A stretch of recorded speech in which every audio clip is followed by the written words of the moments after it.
Hello, I'm John and welcome to Presenting. What we're going to look at in this session is some hints and tips around presenting and presenting well. But just before we do that, wouldn't it be great to have a fantastic reputation within the workplace as being a great presenter? Just imagine what it would be like if your colleagues, customers and so on really looked forward to your presentations because they knew they would get a lot from them. Well, by following a few hints and tips that we're going to look at today and applying them, it will certainly improve your presentation skills and definitely enhance your reputation as a great presenter. So what we're going to look at today, 3 topics: the purpose, in other words, why we're presenting; the people, that is your audience; and finally, self, that is you as the presenter. So let's look at the purpose first. So why present? You need to have a good reason, a clear focus, a goal, so that you can design your presentation to achieve it. So for example, if your boss says to you, I want you to present, that in my book is not a good reason. Typically in the workplace, presentations will fit into one of 3 categories as follows. To inform. In other words, are you just going to deliver information to the audience and then they can take that information away and use it as they wish? Secondly, maybe it's to advise them. Maybe there's going to be a new piece of legislation that's going to affect your business and you have to present that and tell them what's going to happen and when. And finally, to influence. Maybe you've got to get them to buy into an idea, to a new change program. Or of course, if you're in sales, maybe you're presenting a product or a service to your customer. Now, in my own experiences, most presentations probably has an element of at least 2 or 3 of these. But typically they would be the 3 sort of high-level reasons that you would want to present. Once we've established that, the next thing we're going to do is build the story, still along the purpose. Now we know from research that the short-term memory can only deal with between 5 and 9 pieces of information at any one time. So what I'm suggesting to you here is if we go to the bottom end of the scale, the 5, that's what this means. 5 pieces of information, or what I call 5 TAMs, 5 takeaway messages, or 5 takeaway actions. So in other words, construct your presentation, construct your story so that it only has 5 key messages or 5 takeaway messages. Now, people who use PowerPoint for presenting, and that tends to be the bulk of business people, my experience is they use far too many slides. And if you want to bore your audience, then use too many PowerPoint slides. However, if you want to tell a story in a structured way, you can use PowerPoint but keep it to 5 takeaway messages. So the next thing we want to consider is the people, in other words your audience. So what do you know about them? In fact, do you know them at all? For example, do you know what their positions are? Maybe even their education, their background. All of these things will help you deliver the presentation in a way that they're more likely to be engaged. So for example, if you're presenting to a group of research scientists, you're probably going to deliver that presentation differently than if you're presenting, say, to a group of marketing people or sales guys. Also, other things you may want to consider: likes, dislikes. So for example, if you're presenting information, how will the audience take it? Will they like what you tell them? Will they dislike it? Are you prepared for the types of questions they may ask? And have you got credible answers to deal with those questions? What happens if you get an objection or a reservation from people within the audience? Again, have you got credible answers to overcome them? And the other thing we want to consider is, say for example, their knowledge level. How are you going to engage them? I mentioned a minute ago, if you're using too much PowerPoint, I don't think you'll engage people. The obvious way is to engage them by asking questions, which is probably a good thing anyway.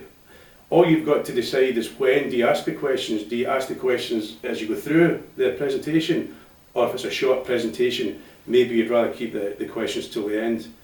The more we can engage the audience, the easier it's going to be for you to deliver the message.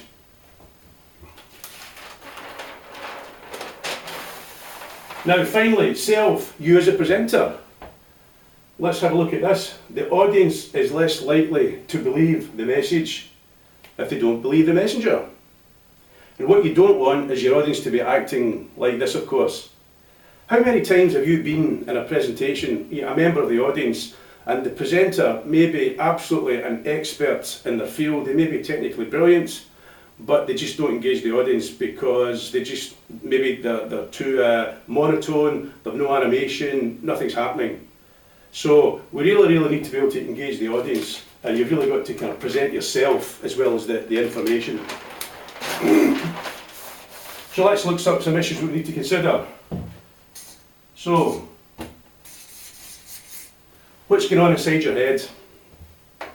What you've got to understand is the types of thoughts that you're having in your head will be transmitted through your non-verbal communication and your voice tone. So if you're standing there presenting and you're thinking, oh, I wish I could just finish, I wish I could just get off the stage, go and sit down, that's all being transmitted externally through your voice tone and your body language. So really what you've got to think about is having a positive train of thoughts, actually enjoy the presentation and be much more expressive. The next thing we want to consider is hands. A lot of people say to me when I'm delivering presentation skills, John, I just don't know what to do with my hands. Well, there's two sides to this. Let's look at what you don't want to do with your hands, and then let's look at how to use them to your advantage. What you don't want to do is to be standing like this, for example. Now, you may be perfectly comfortable doing this, but unfortunately most audiences tend to misread this kind of signal with the crossed arms. You also don't want to be standing with your hands in your pockets, and you don't want to be standing with your hands behind your back, not for any length of time. It just doesn't look right. So use your hands to express yourself.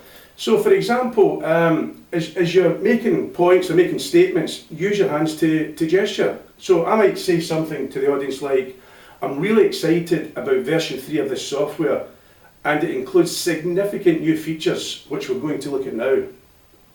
So demonstrate that with your hands. Just use your hands in the same way as you would use a highlighter to highlight keywords in a piece of text. Other thing is your voice. Good presenters have a range of tonality within the voice. They know how to raise their voice and they know when to drop their voice. They also know when to pause, they also know when to speed up.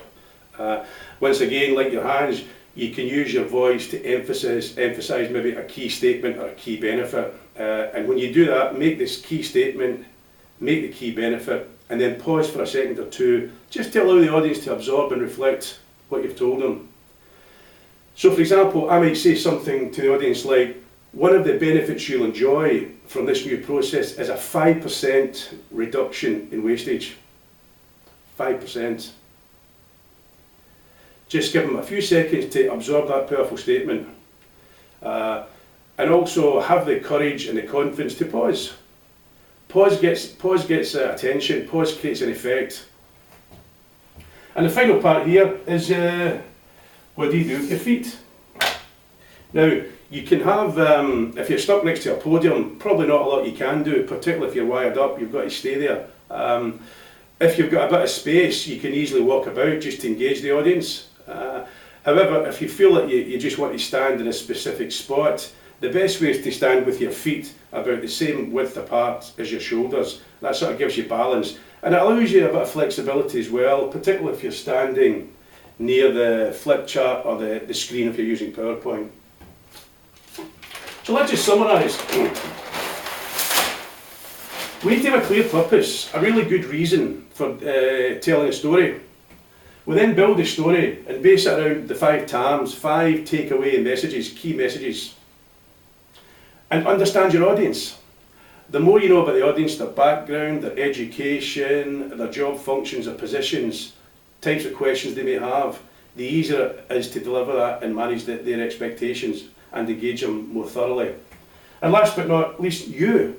Think about how you can engage the audience, how you present yourself as well as delivering the message.